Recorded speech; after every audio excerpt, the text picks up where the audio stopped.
Welcome back everyone. Today we have a slightly different style of video. Instead of talking about one topic and going super in depth, I'm bringing you 10 small tips that might help elevate your game.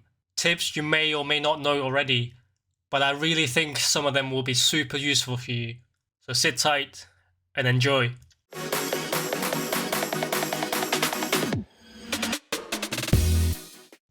The first tip is something that I think every good player should know, and that is super cancel. Super cancel is so versatile, you can cancel almost any commands in the game.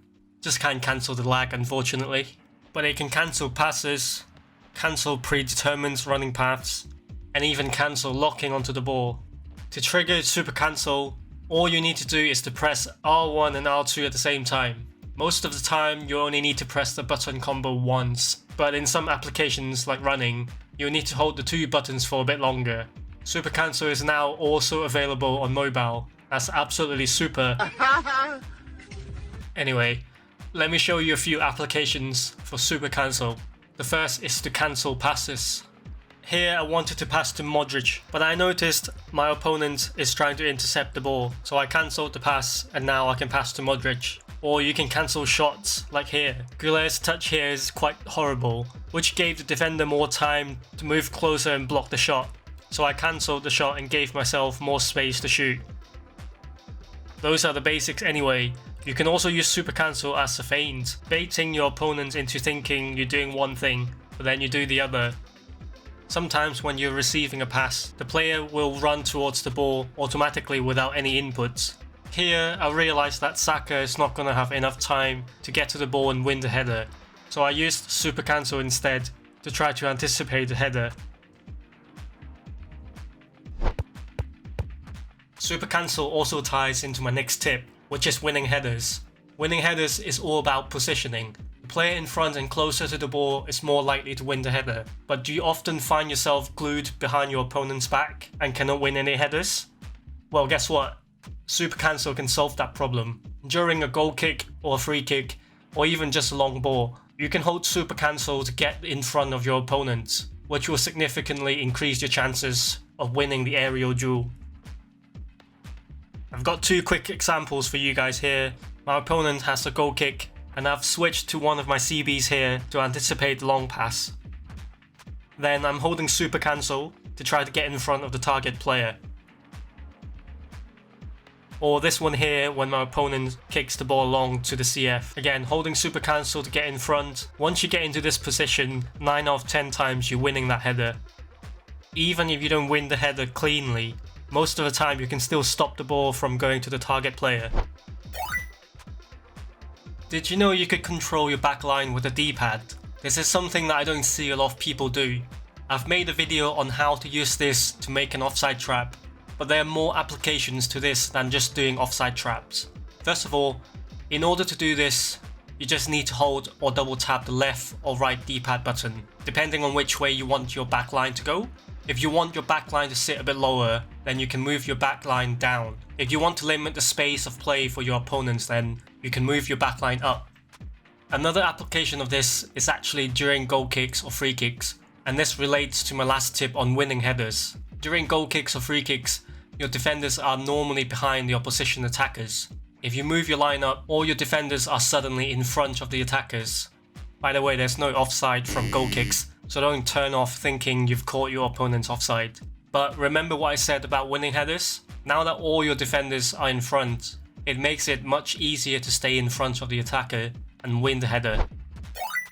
Speaking of things that people don't do, are people aware that there's a dedicated clearance button? Are people that worried about kicking the ball away and losing possession, and instead they try to dribble out the box or do a 180 pass? When you're under a lot of pressure inside or near your own box, just clear the ball. And by that I mean using the clearance button, which is square for me. Don't try to charge up a full power Lofted pass, because it takes way longer to charge up. If that's too complicated for you, then you can turn on Smart Assist and it will automatically clear for you. My opponent here tackles the ball and regains possession, but instead of passing back to the keeper or clearing the ball, he did the only thing that he shouldn't have done, which was turning around. It's not worth it, just clear the ball. Short passes from goal kicks not going where you want them to go. Use the right stick to target lock a player, so the passes will never go missing. The obvious downside is that everyone, including your opponent's granddad, will know who you want to pass to. So either select someone in the box or be prepared to run back into the box. This tip also applies to free kicks too. Again, just be prepared to run back closer to the ball so your opponent can't intercept it. If there's one skill you should learn on the ball, it will be shielding. How many people in these situations would lay the ball off just because they don't know how to protect the ball? Instead, I'm using my back to protect the ball, wait for the defender to commit, then I have space to turn into. I have a more detailed tutorial on this on my channel, so you should definitely check that out. The fact is, you don't need a player with high physical contact in order to shield the ball. Here I have Dembele shielding against Rijkaard, or Son shielding against Cannavaro. During goal kicks and set pieces, you can make the lofted passes travel in a lower trajectory, thus making the pass quicker by holding the left stick up.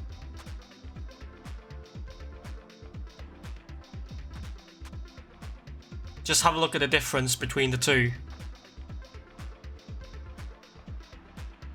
This is a trick that I use very often because I can get the ball to the fullbacks quicker, who are usually free.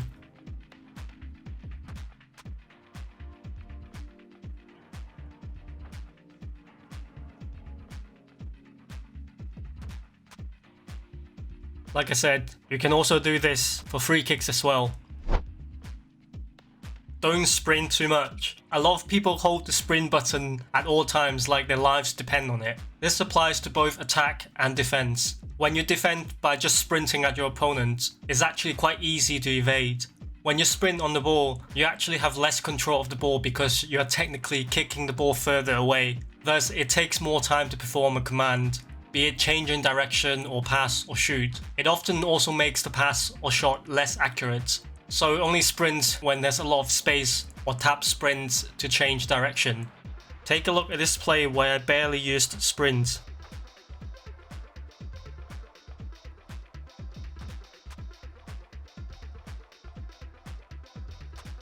Doesn't mean that would help your finishing though. Get used to using the right stick to switch cursor. Using the right stick to switch allows you more freedom and accuracy in which player you want to switch to, instead of doing L1, which relies on the game to decide which player you should switch to.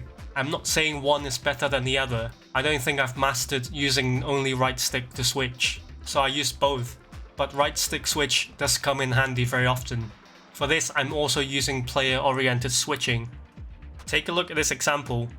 If I had used L1 to switch, then the game would have switched me to Lewandowski, but I'm anticipating the pass to the right back, so I used right stick to switch, and that led to a goal. It came to nothing. Threads one in. Look at the space here, and the shot! Again, the game is suggesting to switch to this player, but then I used right stick to switch, which allowed me to intercept the pass. Looking here to chip it through. And what a finish. Stoichkov delivers. Manual goalkeeping can be a lifesaver if you can predict which way your opponent would shoot. To activate manual keeper, you need to hold L1 and then press R3. That will switch the cursor to the goalkeeper, but just be careful, that means you won't have control of your outfield players. So only do this at important moments. Apart from shot saving, manual goalkeeping is also quite effective in dealing with crosses. So that's my 10 small tips for you. If you found this video helpful, then make sure to give it a like and subscribe if you haven't already. Let me know if you want me to make a more in-depth video on any of the small tips today. Otherwise, I'll see you in the next one.